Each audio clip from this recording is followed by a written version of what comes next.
Everyone. Welcome back to this episode. I said episode because I know I said I was going to do this weekly and I just haven't been keeping up. This episode of the Confidence Challenge.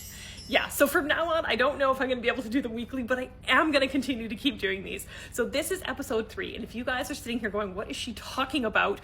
Welcome to the Confidence Challenge. I get asked all the time how it is that I am able to be as confident as I am, and so I have decided that instead of just telling you to be confident, I'm going to give you practical applications for your life to increase your confidence. If this is the first time you're hearing about this and you're thinking, yeah, I need that, go back and watch my other 2 episodes because they will get you started in the right direction.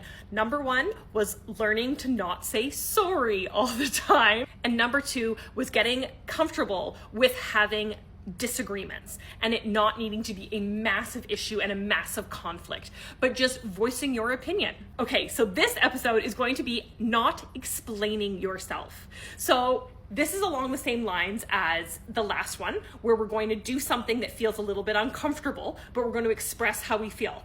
So this one we're going to do similar, but we're not going to explain ourselves. We're not going to have conflict. We're simply going to say no. And I'm going to teach you a few different ways to do that. This means no responding with long paragraphs. This means not trying to convince someone else why you can't do something. This is no guilt-driven explanations when you say you can't. And I understand everybody's probably not going to want to just say no. So we're going to work on a few different ways to say that. One is that's not going to work for us, or that's not going to work for me. Now, you can add a sorry if you'd like to before, because if you are sorry that you can't make it, then that's a totally okay time to say sorry. A sorry, I'm not going to be able to make it. Sorry, that's not going to work for my family. Do not follow it up with, because we have this, the kids are tired, someone's sick, nothing. You don't need to give everyone an explanation as to why you can't be there. You just can't be there. Now, for sure, there's nuance to this situation. If your mom asks you if you want to come over for dinner, you don't just have to say, no, we can't make it. You could follow it up with, you know what, Jeff's had a really long day at work today. We're not gonna be able to make it. That's different than a friend of yours asking if you want to go out for drinks after dinner tonight or after work tonight. No, sorry, I can't.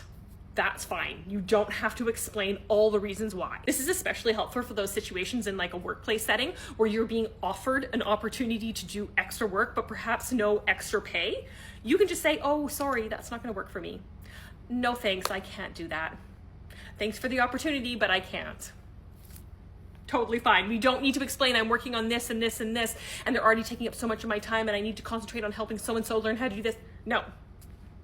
Just a simple, no thank you, that's not gonna work for me. Why will this help build your confidence? Because confident people know their boundaries and they don't need to explain them to anyone else. This doesn't need to be a courtroom defense on why you can't do something.